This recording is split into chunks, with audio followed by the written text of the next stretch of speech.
Salut tout le monde. Ceci est la chaîne Encyclopédie. Le livre que nous lirons dans cet épisode est Un homme pour tous les marchés, de Las Vegas à Wall Street, comment j'ai battu le concessionnaire et le marché. Ce livre est l'autobiographie d'Edward Thorp. Thorp lui-même était mathématicien, mais ses réalisations les plus acclamées concernaient les domaines du jeu et de l'investissement. Il est le dieu des joueurs qui dominent les principaux casinos de Las Vegas, et est également le parrain de l'investissement quantitatif, qui a changé le paysage du secteur de l'investissement en valeurs mobilières. Qu'il s'agisse des casinos ou de la bourse, il existe une opinion dominante selon laquelle on ne peut pas battre les bookmakers et le marché. Notez que surperformer le marché n'est pas la même chose que battre le marché. Une bonne performance est peut-être simplement due à la chance, ce n'est que lorsque vous trouvez un avantage statistiquement significatif et que vous pouvez réaliser des bénéfices à plusieurs reprises que vous pouvez battre le marché. Par conséquent, si vous investissez et obtenez de bons résultats, il est fort probable que cela ne soit considéré que comme de la chance, mais cela ne signifie pas nécessairement que vous battez le marché. Mais l'auteur de ce livre, Edward Thorp, estime que le jeu et l'investissement peuvent être réduits à des problèmes scientifiques, plus précisément à des problèmes mathématiques. Il a utilisé des méthodes mathématiques pour prouver que les joueurs peuvent battre le croupier et que les investisseurs peuvent battre le marché.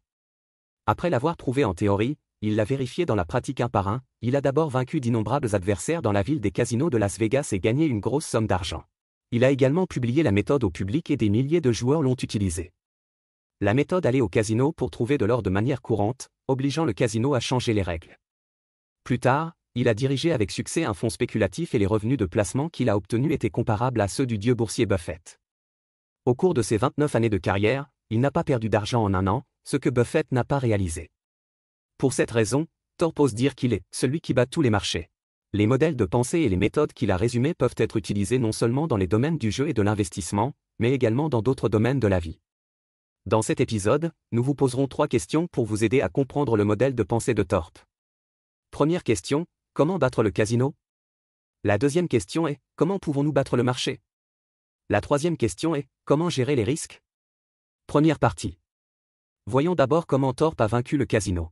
De nombreux scientifiques se concentrent sur la recherche de théories et accordent moins d'attention à leur application. Mais Thorp était différent, il étudiait la théorie, mais se préoccupait davantage de l'utiliser pour résoudre des problèmes pratiques. Thorp est extrêmement intelligent depuis qu'il est enfant. Il s'intéresse surtout à diverses expériences chimiques. Lorsqu'il était adolescent, il préparait ses propres explosifs pour s'amuser. Il venait d'une famille pauvre. Afin d'aller à l'université, il a passé plusieurs mois à étudier seul.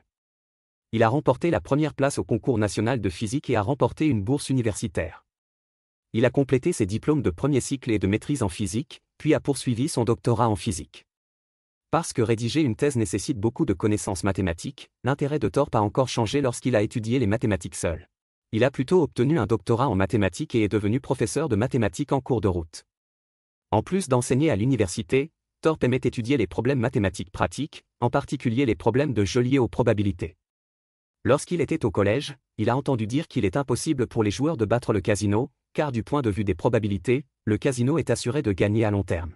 La conception probabiliste de tous les jeux de hasard signifie que la probabilité de gagner du casino est légèrement supérieure à 50%, soit quelques points de pourcentage de plus que celle des joueurs. Tant que vous continuez à jouer, le casino finira par récupérer votre argent. De nombreux mathématiciens célèbres dans l'histoire s'intéressent à l'étude des problèmes de probabilité dans les jeux de hasard. Mais avant Thorp, ces mathématiciens concluaient essentiellement qu'il était impossible de battre le croupier. Mais il y a quelque chose de spécial chez Thorp. Ce que disent les autres ne compte pas. Il faut l'essayer soi-même pour savoir si c'est possible ou non. Après avoir étudié un certain nombre de projets de jeux, Thorp a découvert que parmi tous les jeux de casino, celui qui offre le plus petit avantage de la maison et le plus convivial pour les joueurs est un jeu appelé Blackjack. Mais dans ce jeu, le taux de gain du croupier est encore légèrement supérieur à celui des joueurs. Les règles du Blackjack sont très simples, chacun reçoit d'abord 2 cartes, puis choisit de continuer à en prendre ou non. Les points des cartes en main sont additionnés et les joueurs essaient de maintenir les cartes en main proches de 21 points. 21 points est le plus élevé, mais il ne peut pas dépasser 21 points. S'il dépasse 21 points, le joueur sera explosé et est sorti. En étudiant cette règle, il a découvert que la probabilité qu'un joueur gagne n'est pas fixe, mais change au fur et à mesure que les cartes sont distribuées. Un jeu de cartes de poker est distribué les uns après les autres. Si les petites cartes sont distribuées en premier, il y aura plus de grosses cartes dans la pile de cartes restantes, et avoir trop de cartes hautes est préjudiciable au croupier. Car la règle est que les joueurs peuvent arrêter de demander des cartes à tout moment, mais si le croupier est en dessous de 17, il doit continuer à demander des cartes. Plus il reste de grosses cartes, plus le croupier a de chances de perdre et plus le taux de gain du joueur est élevé. C'était encore en 1959. Thorpe utilisait l'ordinateur central IBM, qui disposait à l'époque d'une puissance de calcul extrêmement limitée, pour déduire la distribution de probabilité dans toutes les circonstances et découvrit que le taux de gain du joueur pouvait être jusqu'à 5 points de pourcentage supérieur à celui du banquier. Théoriquement, si vous placez un pari uniquement lorsque votre taux de gain est supérieur à celui du croupier, vous battrez certainement le croupier. Mais pour un combat réel, il ne suffit évidemment pas de se contenter de calculer des probabilités théoriques.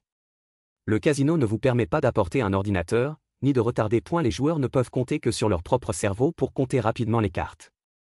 Thorpe a encore simplifié ce problème et a proposé une méthode simple et facile de comptage de cartes appelée méthode haute et basse.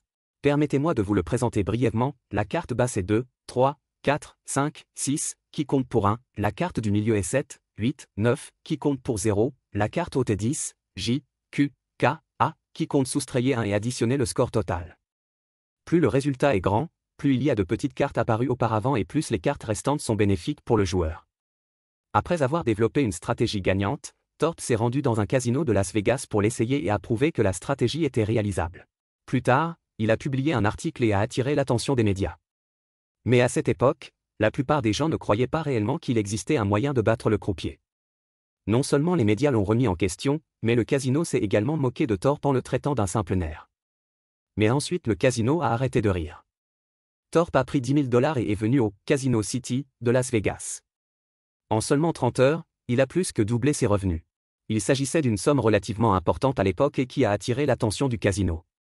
Le casino a commencé à utiliser diverses méthodes pour lui rendre les choses difficiles, comme augmenter la fréquence de mélange des cartes, changer les cartes à jouer, ne pas lui vendre de grandes quantités de jetons et même envoyer des croupiers tricheurs. Malgré ces distractions, Thorpe a quand même gagné de l'argent. En fin de compte, le casino a utilisé son atout pour interdire ce général toujours victorieux. S'il vous plaît, sortez et arrêtez de jouer ici. Thorpe figure sur la liste noire de nombreux casinos. Mais le cauchemar du casino ne fait que commencer. Thorpe a ensuite écrit un livre révélant sa stratégie gagnante au blackjack, intitulé « Beat the Dealer ». Après sa publication en 1962, ce livre est rapidement devenu un best-seller. Des milliers de compteurs de cartes ont utilisé la méthode de Thorpe pour se rendre à Las Vegas et jouer uniquement au blackjack, ébranlant ainsi les fondations des casinos. Les patrons du casino ont tenu une réunion et certaines personnes ont proposé de tuer Thorpe directement, mais ils ont finalement choisi une manière plus civilisée, modifiant les règles du jeu et retrouvant l'avantage de la probabilité. Par la suite, Thorpe s'est déguisé et s'est rendu plusieurs fois dans les casinos.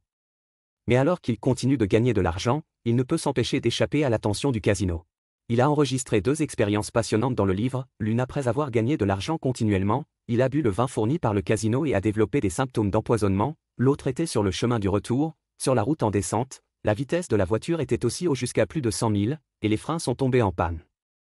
Gagner de l'argent, c'est bien, mais risquer sa vie n'en vaut pas la peine. Thorpe lui-même était encore professeur de mathématiques et devait suivre des cours pour faire des recherches scientifiques, il a donc abandonné le jeu. De plus, il était convaincu que sa stratégie avait été pleinement vérifiée. En plus du blackjack, Thorpe a également utilisé des méthodes mathématiques pour étudier d'autres jeux de hasard. Par exemple, à la roulette, devinez dans quelle grille de chiffres la bille qui tourne sur la roulette finira. La roulette est à l'origine un pur jeu de hasard, et le casino a un avantage absolu en termes de probabilité. Mais Thorpe pense que la balle tombant d'un endroit élevé et finissant par s'arrêter est en fait un problème physique, tant que la trajectoire et la vitesse de la balle peuvent être enregistrées, il est possible de calculer l'endroit où elle est tombée. Thorpe et son collègue Claude Shannon, le père de la théorie de l'information, ont collaboré pour développer le premier ordinateur portable de l'histoire de l'humanité. Cet ordinateur n'a que la taille d'une boîte à cigarettes et est intégré dans une chaussure. Les orteils contrôlent les boutons. L'ordinateur calculera la trajectoire de la bille de roulette et donnera un résultat prédit. Ils ont apporté cet équipement au casino pour une utilisation pratique et ont prouvé qu'il était faisable. Cependant, en raison de la technologie et de l'équipement immature de l'époque, il était plus susceptible de mal fonctionner, il a donc été rangé. Résumons brièvement le contenu de la première partie. Thorpe a utilisé la pensée probabiliste pour réussir à percer le secret du blackjack et remporter une victoire statistique sur le croupier. Dans le même temps, nous savons également que les casinos corrigent constamment les bugs pour rétablir leur avantage de probabilité. De manière générale, pour la grande majorité des gens, la meilleure option s'ils ne veulent pas perdre au casino est de ne pas jouer. La seconde partie. Après avoir vaincu le casino, l'intérêt de Thorpe a commencé à se tourner vers les marchés financiers. Certains disent que la bourse est un casino.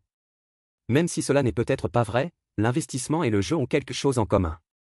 Les deux sont basés sur une analyse mathématique et probabiliste, tous deux nécessitent un équilibre entre risque et rendement, tous deux nécessitent une gestion des positions et tous deux nécessitent un haut degré de rationalité.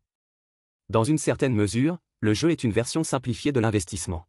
Puisqu'il est possible de gagner grâce aux mathématiques sur le marché des jeux de hasard des casinos, les mathématiciens peuvent-ils encore gagner sur le plus grand marché des jeux de hasard au monde, à Wall Street? La première expérience de Thorpe en matière d'investissement financier n'a pas été heureuse.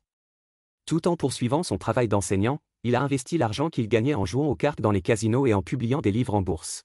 Mais comme la plupart des investisseurs particuliers, il lisait principalement les journaux et écoutait les experts choisir des actions.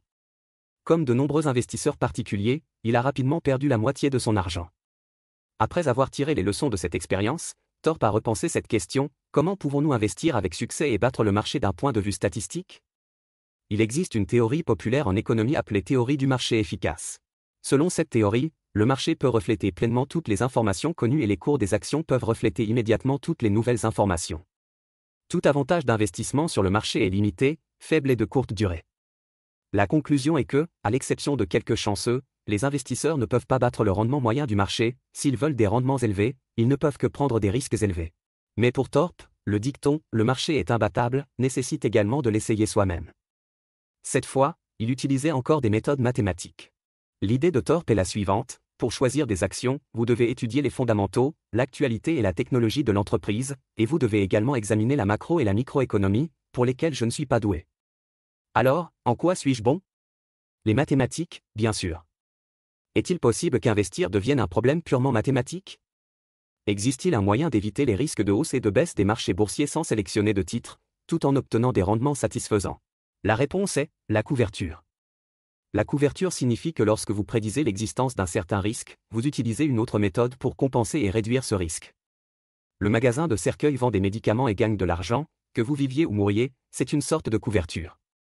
La couverture des risques dans les investissements financiers consiste à utiliser un investissement pour réduire le risque d'un autre investissement. De manière générale, ces deux investissements doivent être fortement corrélés pour couvrir efficacement les risques.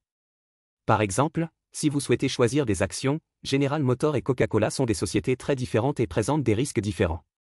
Il est difficile d'effectuer des opérations de couverture entre elles. Mais si l'une est Coca-Cola et l'autre Pepsi-Cola, et que les risques externes auxquels les deux sociétés sont confrontées sont très similaires, il suffit de juger quelle entreprise est la meilleure dans le même environnement externe, puis d'acheter la bonne et court-circuiter le mauvais. Il peut couvrir la plupart des risques externes. La stratégie de Thorpe pousse cette couverture des risques à l'extrême, sans avoir à choisir une entreprise du tout. Il lui suffit de trouver différents produits de titres émis par la même société. Ces deux produits sont très similaires, augmentant et diminuant en même temps, mais il existe des différences de prix. Cela équivaut à vendre la même chose à deux prix dans deux endroits sous deux noms différents. Avec ces deux produits, un côté achète le moins cher et l'autre vend à découvert le plus cher. À mesure que le temps change, le marché restera efficace à long terme. De plus en plus de gens ont découvert cette erreur de prix et les fonds, comme l'eau, circuleront de haut en bas. À mesure que la différence de prix entre les deux disparaît progressivement, les investisseurs peuvent réaliser des bénéfices. Thorpe a utilisé cette méthode pour échanger des actions nouvelles et anciennes d'AT&T et a fait fortune. À cette époque, le géant des communications AT&T était sur le point de se scinder en une nouvelle société AT&T et 7 filiales, et les actionnaires d'origine recevraient des actions des 8 nouvelles sociétés. Mais le marché n'aime pas les anciennes sociétés et préfère les nouvelles, de sorte que le prix des mêmes anciennes actions est inférieur à celui des nouvelles actions. Thorpe a ensuite emprunté une grosse somme d'argent pour acheter 5 millions d'actions de la société AT&T d'origine, et a en même temps vendu à découvert un nombre correspondant d'actions de 8 nouvelles sociétés. Il s'agissait d'un accord à profit certain, et Thorpe a facilement gagné 1,6 million de dollars. Cette stratégie d'investissement n'a rien à voir avec la hausse ou la baisse du marché boursier, c'est pourquoi on l'appelle une stratégie neutre au marché. Et c'est effectivement le cas.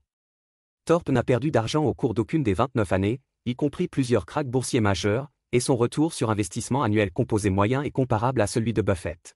Bien entendu, la plus grande difficulté de cette stratégie est qu'il faut connaître le prix de ces deux titres afin de juger s'il existe des opportunités entre eux. Par exemple, les opportunités les plus courantes se situent entre les actions et les options. Une option est un contrat qui vous donne le droit d'acheter ou de vendre un actif à un prix fixe pendant une certaine période. Par exemple, les options d'achat d'actions sont comme un billet de loterie pariant sur le cours futur d'une action, elles montent et descendent en même temps que le cours de l'action, et la tendance est exactement la même. Mais avant de procéder à une opération de couverture, vous devez savoir combien vaut réellement le billet de loterie. C'est un autre problème mathématique. Après quelques calculs, Thorpe a trouvé cette formule de tarification de loterie. Après calcul, Thorpe a découvert qu'il existait un grand nombre d'options mal évaluées sur le marché et que tant qu'elles étaient utilisées efficacement, il pouvait battre le marché. Cette méthode d'investissement qui utilise des méthodes mathématiques pour trouver des opportunités d'investissement à partir de données massives est ce que l'on entend souvent parler des investissements quantitatifs. Après Beating the Banker, Thorpe a écrit un autre livre intitulé Beating the Market, qui est le pionnier de l'investissement quantitatif et est devenu l'un des guides d'investissement les plus influents de l'histoire. Plus tard, Thorpe a suivi le modèle de Buffett et a créé le premier fonds spéculatif au monde utilisant des stratégies d'investissement quantitatives. Aujourd'hui, l'investissement quantitatif est devenu l'une des factions les plus importantes du marché mondial des investissements en valeurs mobilières. En tant que pionnier de la théorie et de la pratique de l'investissement quantitatif, Thorpe a révolutionné le secteur de l'investissement en valeurs mobilières. Thorpe a ensuite amélioré la méthode d'évaluation des options, mais il ne l'a pas rendue publique cette fois-ci. Plus tard, 3 autres mathématiciens se sont inspirés du livre de Thorpe et ont également découvert cette formule d'évaluation des options. Après sa publication publique, ils ont remporté le prix Nobel pour cela. Prix d'économie. Thorpe, qui n'a pas reçu le prix Nobel, n'a aucun regret, il y a toujours des gains et des pertes dans le choix. Depuis leur création en 1969 jusqu'à leur fermeture inattendue en 1988, les 2 fonds gérés par Thorpe ont enregistré un rendement total de 27 fois et 15 fois respectivement en 19 ans, avec des rendements moyens annualisés de 18,8% et 15,1% respectivement. À titre de comparaison, l'indice S&P a quintuplé au cours de la même période, avec un taux de croissance annuel moyen de 10,2%. Ces rendements ont largement surperformé l'indice S&P.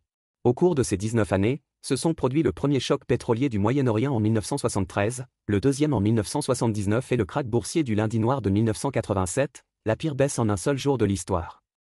Thorpe, il n'y a jamais eu de perte trimestrielle, encore moins de perte annuelle. Thorpe a une fois de plus prouvé qu'il pouvait battre le marché. Pour résumer le contenu de la deuxième partie, Thorpe a utilisé une stratégie de couverture des risques pour battre le marché et obtenir des retours sur investissement élevés avec des risques extrêmement faibles. Toutefois, l'expérience de Thorpe prouve également que le marché fonctionne dans une certaine mesure. La même stratégie d'investissement sera découverte et utilisée par de plus en plus de personnes, et le taux de rendement de l'investissement diminuera progressivement et se rapprochera de la moyenne du marché. Sur le long terme, il est encore difficile de battre le marché. Thorpe a également suggéré que les investisseurs ordinaires achètent des fonds indiciels et suivent les rendements moyens du marché, et qu'ils peuvent battre la plupart des gens. La troisième partie. Dans les derniers chapitres du livre, Thorpe donne de nombreux conseils aux investisseurs ordinaires, et je pense que le plus important d'entre eux est son approche de la gestion des risques. Thorpe lui-même était extrêmement réticent à prendre des risques. N'oubliez pas qu'il est allé à Las Vegas pour jouer, puis qu'il a géré des fonds à Wall Street, gagnant à chaque instant de grosses sommes de centaines de millions de dollars. Mais il s'agit d'une stratégie gagnant-gagnant basée sur une analyse rationnelle. Pour lui, le jeu et l'investissement ne sont pas des jeux de hasard, mais une expérience scientifique avec des risques très faibles.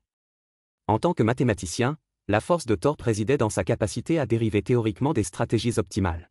Mais il existe encore un écart entre la pratique et la théorie, qui réside dans l'incertitude de la réalité. Bien que la probabilité de perdre soit faible, les conséquences seront graves si vous perdez.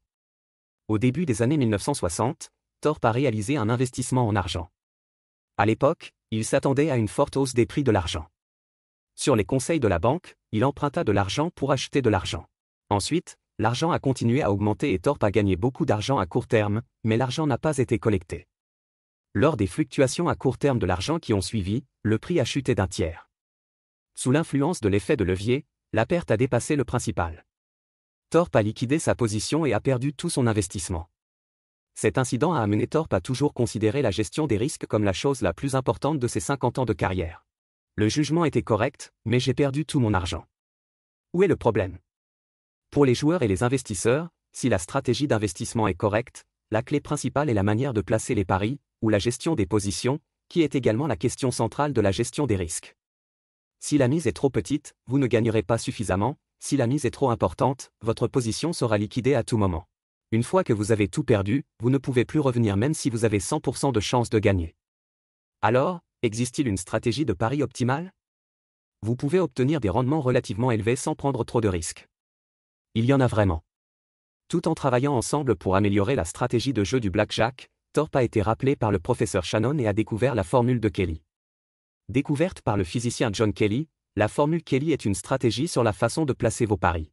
La formule est la suivante, ratio de mise égale taux de victoire divisé par les cotes. Le taux de gain est l'avantage que vous avez sur le croupier, les chances sont le profit attendu pour $1. Selon la formule de Kelly, tant que vous calculez les cotes et la probabilité de gagner, vous pouvez savoir quelle proportion de vos fonds actuels parier. C'est ce qu'a fait Thorpe. Il a pris $10 000 et est parti à Las Vegas. Lorsque le taux de gain est défavorable, pariez selon le montant minimum du casino. Lorsque le taux de gain est favorable, augmentez la mise. La mise maximale est de $500, soit 5% du montant total. Dans les casinos, les gagnants sont toujours superstitieux à l'égard de la chance et augmentent leur mise, tandis que les perdants espèrent revenir au tour suivant. Mais Thorpe ne croyait pas à la chance, il ne croyait qu'aux mathématiques et insistait toujours pour utiliser la formule de Kelly pour parier. C'est le secret pour gagner de l'argent à chaque fois. Les mathématiques prouvent que parier selon la formule de Kelly présente deux avantages majeurs. Premièrement, vous pouvez obtenir le taux de croissance des intérêts composés le plus élevé à long terme. Deuxièmement, vous ne perdrez jamais la totalité de votre capital. La formule de Kelly est si importante, mais dans ce livre, Thorpe ne répertorie même pas les équations de la formule de Kelly dans le texte. Je suppose que cela est dû au fait que la réflexion derrière la formule est plus importante que la formule elle-même. Dans la vie, les probabilités et les probabilités ne sont peut-être pas aussi claires que sur une table de jeu, mais vous pouvez améliorer l'efficacité de la prise de décision grâce aux deux principes de la formule de Kelly. Premièrement, parier en fonction du taux de gain et des cotes, plus le taux de gain est élevé et plus le risque est faible, plus le pari est important. Deuxièmement, ne pariez pas tout sauf si vous avez un taux de gain de 100%. Thorpe a appliqué cette formule à ses jeux de hasard et à ses investissements ultérieurs. C'est précisément grâce à son utilisation et à sa promotion que la formule Kelly est devenue populaire dans le monde financier. Le dieu des actions Buffett, son partenaire Charlie Munger, le roi des obligations Bill Gross et d'autres ont tous clairement indiqué qu'ils utilisaient la formule de Kelly dans la gestion des risques. Charlie Munger a déclaré « Quand le monde vous donne une opportunité, les investisseurs intelligents font de gros paris. Lorsqu'ils ont de grandes chances de gagner, ils font de gros paris. Le reste du temps, ils le font. » Attendez, c'est aussi simple que cela, les mots sont en fait ce qu'exprime la formule de Kelly. Mais tout le monde à Wall Street n'est pas conscient de l'importance de la gestion des risques. Il existe de nombreux cas où des risques élevés sont utilisés pour obtenir des rendements élevés, et parmi eux de nombreuses leçons douloureuses. La gestion d'actifs à long terme est un contre-exemple classique. L'actif à long terme était autrefois l'équipe de rêve de Wall Street. Les partenaires comprennent un certain nombre d'économistes de renom, dont deux lauréats du prix Nobel qui ont découvert la formule de tarification des options. Des personnes possédant des actifs à long terme ont également demandé à Thorpe s'il était intéressé à participer ou à investir, mais Thorpe a refusé. Il estime que les dirigeants des actifs à long terme préfèrent les risques élevés, ce qu'ils n'aiment pas, et il estime que les partenaires des actifs à long terme manquent d'expérience réelle en matière d'investissement, de sorte qu'il n'y a aucune garantie qu'ils ne se contentent pas de parler sur papier. Long Term Asset a été fondé en 1994 et a réalisé des rendements annuels supérieurs à 30% au cours des dernières années. Mais ces rendements élevés reposent sur un effet de levier élevé et un risque élevé. Son ratio de levier fluctue entre 30 et 100 fois, et les bénéfices inférieurs à 1% peuvent être amplifiés jusqu'à environ 40% des bénéfices. Mais dès que le marché baisse de 3%, tout le capital sera perdu. Selon les calculs de ces économistes, la probabilité de perdre de l'argent est inférieure à 1 sur 10 000, mais cet événement peu probable se produit tout simplement. En 1998, les actifs à long terme ont perdu 4,6 milliards de dollars en moins de 4 mois, soit la quasi-totalité de leur principal, et se sont ensuite effondrés. L'évaluation de Thorpe était la suivante, ces gars-là ont trop parié et cela a provoqué un désastre.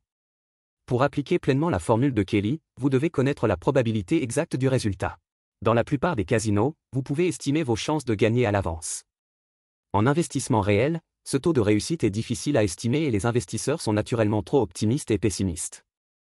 Un investissement qui, selon vous, a un taux de réussite de 70% peut en réalité n'avoir qu'un taux de réussite de 55%. Face à cette situation, l'approche de Thorpe consiste à être plus conservatrice et à parier avec une proportion inférieure aux résultats calculés par la formule de Kelly. Thorpe a averti qu'il faut particulièrement garder les yeux ouverts sur les projets qui prétendent être rentables à 100% et avoir un taux de rendement élevé. Thorpe lui-même a dénoncé une telle arnaque. En 1991, une société d'investissement a demandé à Thorpe de l'aider à vérifier s'il y avait des problèmes avec le portefeuille d'investissement de l'entreprise. Après l'avoir examiné, Thorpe a découvert qu'il y avait quelque chose d'inhabituel dans un fonds du portefeuille. Ce fonds rapporte plus de 20% chaque année depuis 10 ans, et il rapporte de l'argent chaque mois. Après avoir interrogé le gestionnaire du fonds en détail sur sa stratégie d'investissement, Thorpe a conclu qu'il s'agissait d'une arnaque. Selon ses calculs, selon cette stratégie, le fonds ne peut pas gagner d'argent tous les mois, et il doit y avoir des mois où il perd de l'argent. Avec ses propres soupçons, Thorpe a comparé les enregistrements d'achat et de vente du gestionnaire de fonds avec le volume réel des transactions sur le marché ce jour-là et a constaté que les enregistrements de négociation étaient falsifiés et que de nombreuses transactions n'existaient pas du tout. La société d'investissement, sur les conseils de Thorpe, a récupéré l'argent. En raison de l'indifférence réglementaire, l'arnaque s'est poursuivie pendant encore 17 ans et s'est encore amplifiée. Ce n'est qu'à la suite de la crise financière de 2008 que l'escroc a été officiellement dénoncé car la chaîne du capital était brisée. Il s'agit de Madoff, l'arnaque du siècle, qui a escroqué plus de 60 milliards de dollars américains et fait 4800 victimes, dont de nombreuses célébrités et personnalités politiques. Pour résumer la troisième partie, le principal outil de Thorpe pour la gestion des risques est la formule de Kelly. En termes simples, plus votre taux de victoire est élevé, plus votre mise est importante, mais ne faites pas tapis. La réflexion derrière la formule est plus importante que la formule elle-même, car les choix auxquels nous sommes confrontés dans la vie, les taux de gain et les probabilités ne sont pas si faciles à calculer. Résumons maintenant ce que nous avons appris sur l'histoire de Thorpe et son modèle mental en utilisant 3 questions clés. Tout d'abord, comment battre le croupier? Le principal modèle mental de Thorpe est la probabilité et les statistiques. Thorpe n'a jamais cru aux conclusions existantes, mais les a vérifiées lui-même. Il ne croyait pas non plus à la chance, mais cherchait des solutions statistiques. Deuxièmement, comment battre le marché? Le principal modèle mental de Thorpe est la couverture des risques. Éliminez les situations qui ne peuvent être jugées, couvrez les risques qui échappent à votre contrôle et utilisez vos meilleures méthodes mathématiques pour réussir à réaliser des bénéfices. Troisièmement, comment contrôler les risques? Le principal modèle mental de Thorpe est la formule de Kelly. Plus le taux de gain est élevé, plus la mise est importante, à moins que vous n'ayez un taux de gain de 100%, ne faites jamais tapis. Le plus grand risque n'est pas la perte d'argent, mais la liquidation. L'histoire d'Edward Thorpe peut se résumer en une phrase: restez toujours rationnel, pas seulement dans un certain domaine scientifique, mais dans tous les aspects de nos relations avec le monde. Thorpe était donc un grand gagnant, du campus au casino en passant par Wall Street. Même dans le processus de recherche d'un partenaire, il a utilisé la pensée rationnelle pour conclure le mariage et a obtenu un mariage heureux qui a duré 60 ans. Par coïncidence, Charlie Munger a dit un jour que le secret de son succès ne peut être exprimé qu'en un seul mot, à savoir rationalité. Vous devez d'abord maintenir la rationalité avant de pouvoir appliquer efficacement vos connaissances. Sans raison, la connaissance et la patience ne servent à rien. Bien qu'il nous soit difficile de reproduire les miracles de Thorpe et Munger, nous pouvons tirer des leçons de la rationalité de leur vie. C'est la fin de ce programme. Quelles sont vos différentes opinions à ce sujet?